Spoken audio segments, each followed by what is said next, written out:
আজকে আমরা 10 নম্বর ওয়ার্ডে 117 এবং 118 নম্বর বুথে উপস্থিত। আজকে এই ক্যাম্পটা হচ্ছে জনপ্রতিনিধি এলাকার কাউন্সিলর দিনেশ রাও উপস্থিত রয়েছেন, camp incharge executive officer regular মাত্র গ্রাম পুলিশে উপস্থিত রয়েছেন, এতক্ষণ সঞ্চালনা করবেন তাপস অফিস প্রেসিডেন্ট, আমাদের ইঞ্জিনিয়ার ডেপুটি পৌরসভা শ্রী দর্শকরা দেবদাস, অ্যাকাউন্টেন্ট সর্বমিতা দেব, অনির্বাণ, আরেকজন ইঞ্জিনিয়ার রাজা থেকে শুরু করে জয়দীপ, বাবার পার্থসারথী দেব, ভট্টা থেকে শুরু করে দুর্গা থেকে শুরু করে দীপক থেকে শুরু করে এই এলাকার শ্রদ্ধেয় নাগরিকবৃন্দ সবাই এখানে উপস্থিত রয়েছেন। পা ভাঙা অবস্থা দেখতে পাচ্ছি আরো বেশি এখানে উপস্থিত রয়েছে। ওর একটা অ্যাক্সিডেন্টে প্রচন্ডভাবে পাটা নষ্ট হয়েছিল, তারপর অপারেশন হয়েছে। আমি আপনাদের একটা কথা বলি যে আমাদের পাড়া আমাদের সমাধান ভারতবর্ষের প্রথম এই প্রকল্প কোন এর আগে কোন রাজ্যে কেউ দিতে পারেনি, এটা বাংলার মাননীয় মুখ্যমন্ত্রী মমতা বন্দ্যোপাধ্যায় দিয়েছে। আমি কোন রাজনৈতিক কথা আজকে বলতে আসিনি, তার কারণ এটা আপনারা জানেন যে সংবিধান অনুযায়ী দেশে 3টা সরকার হয়।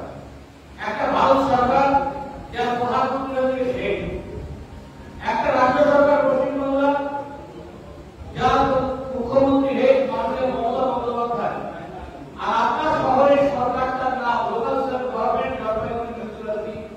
সংবিধানের 74তম সংবিধান সংশোধনের মাধ্যমে 12 শিডিউলে দ্বাদশ সংবিধানের 12তম শিডিউলে এটা কিন্তু তৃতীয় সরকার, স্থানীয় সরকার, লোকাল সেলফ গভর্নমেন্ট। আজকে মাননীয় মুখ্যমন্ত্রী মমতা বন্দ্যোপাধ্যায় বলছেন যে শুধুমাত্র জনপ্রতিনিধিরাই ঠিক করবেন না কি কাজ হবে, এলাকার উন্নয়নে অংশগ্রহণ করবেন এলাকার মানুষ, বুথের মানুষ। আজকে 117 নম্বর বুথ, এর জন্য বরাদ্দ আছে 10 লক্ষ টাকা। 118 নম্বর বুথ, এর জন্য উন্নয়নে বরাদ্দ আছে 10 লক্ষ টাকা। আপনি যারা বড় পিচের রাস্তা দিয়ে 1 কিলোমিটারে তাহলে কিন্তু হবে। আপনার এই ছোট সিমেন্টের রাস্তা, পিচের রাস্তা, রিপেয়ারিং, কমিউনিটি টয়লেট, ছোট বাগানে জলের ট্যাঙ্ক, জলের লাইন, আপনাকে এলইডি লাইন, ছোট পালঘাট, এই কাজগুলো আপনাকে দিতে হবে। সলিডাস বেনিফিটের কথা বলা হয় কিন্তু সেটা জলপাইগুড়ি পৌরসভা মন্ত্রী দিচ্ছে, মারা কমিশনে বসে আছে ফটো করে মন্ত্রীটা। তা আজকে সমস্ত মাউন্টি ট্রাইসাইকেল ভ্যান বা ফুয়েল ট্রিপার দিয়ে আমরা সব ময়লা ক্যান্সার করছি। কিন্তু একটা কথা আমাদের মাথায় রাখতে হবে যে এই যে আপনি এসেছেন, আপনি এলাকার উন্নয়নের কথা বলছেন, রাস্তা চাই, কালভার্ট চাই, জলের ট্যাঙ্ক চাই, ড্রেনেজ বাতি চাই, এটা এর আগে কখনো বলার সুযোগ পেয়েছেন? হ্যাঁ বা না বলুন? কোনদিনও না। এটাকে বলে পার্টিসিপেটরি ডেমোক্রেসি, এটাকে বলে পার্টিসিপেটরি গভর্নেন্স। মানে আপনি আপনার এলাকার উন্নয়নে অংশীদারিত্ব করছেন। এটাকে বলে আরেকটা নাম আছে, সেটাকে বলা হচ্ছে sustainable development and inclusive growth. আমি পিচের রাস্তায় হাঁটছি, প্রচন্ড রৌদ্র, পিচ বলছে, আমার পায়ে চপ্পল নেই, গলা পিচ আমার পায়ে তলায় লাগে, তাহলে আমার পায়ের পিচটা পড়ে যাবে, ওটা উন্নয়ন না। মাননীয় মুখ্যমন্ত্রী মমতা বন্দ্যোপাধ্যায়কে পছন্দ করতে পারেন, কেউ অপছন্দ করতে পারেন। মানুষের সরকারের বিরুদ্ধে তারা মতামত থাকতে পারে, কিন্তু আজকে একটা কথা ঠিক যে ভারতবর্ষের প্রথম মহিলাদেরকে 12,000 লক্ষ্মী ভান্ডার তিনি চালু করেছেন, তিনি মাননীয় মুখ্যমন্ত্রী মমতা বন্দ্যোপাধ্যায়। তাকে দেখে পরবর্তীকালে প্রশ্ন করছে মুখ্যমন্ত্রী শিবরাজ সিং চৌহান চালু করেছিলেন লাডলি বেহনা। কন্যাশ্রী আন্তর্জাতিক স্বীকৃতি পেয়েছে। আর এখন আর মেয়েরা স্কুল ছেড়ে যায়, বাবা বলে না তোদের পড়তে হবে না, বিয়ে করে নেয়। কারণ 18 বছর হলে বিয়ে হলে, 18 বছর হলে যদি কেউ বিয়ে করে তাহলে উপস্থিত হবে। তাহলে আজকে আপনার এলাকার উন্নয়নে আপনি বলছেন কাউন্সিলর ঠিক করবেন, কাউন্সিলর নির্বাচন করবেন, ভাইস চেয়ারম্যান ঠিক করবেন না, ভাইস চেয়ারম্যান নির্বাচন করবেন। আমি যখন দিনেশ রাউতের প্রচারে গেছিলাম পৌরসভা নির্বাচনে, বলেছিলাম প্রচুর কাজ হবে। চিন্তা করুন কতগুলো রাস্তা হয়েছে, কতগুলো পিচের রাস্তা হয়েছে, সিসি পাস হয়েছে, বাড়ি বাড়ি আবুল প্রকল্পে জলের কানেকশন হয়েছে। অনেকে প্রচার করে আবুল প্রকল্পটা কি কেন্দ্রীয় সরকারের না, আমূল প্রভাবে 50% দেয় রাজ্য সরকার, পরিকাঠামোগতভাবে 5% দেয় পৌরসভা, আর 45% দেয় কেন্দ্রীয় সরকার। আর এই বাড়ি বাড়ি জনগণের ঢুকে গেছে আপন 2.0, এতে মাত্র 33% দেয় কেন্দ্রীয় সরকার, 67% দেয় রাজ্য সরকার। আপনাদের সামনে সঠিক তথ্য তুলে ধরা হয়। তাই আমাদের পাড়া আমাদের সমাধান। হয়তো টিভি জনগণ দেখাচ্ছে সব টিভি বিক্রি হয়ে গেছে, টিভি মালিকরা, কারণ না করবো না, কিন্তু এখন সোশ্যাল মিডিয়া বেশি আছে। আর এখন রাস্তায় মাননীয় মুখ্যমন্ত্রী মমতা বন্দ্যোপাধ্যায়ের টাকার শক্তি রয়েছে। আমি আজকে আপনাদের বলতেছি, আপনার এলাকার উন্নয়ন নির্দ্বিধায় করবেন, পৌরসভার কোনো কাজে খামতি থাকলে নির্দ্বিধায় করবেন, কেউ আপনার উপর রাগ করবে না।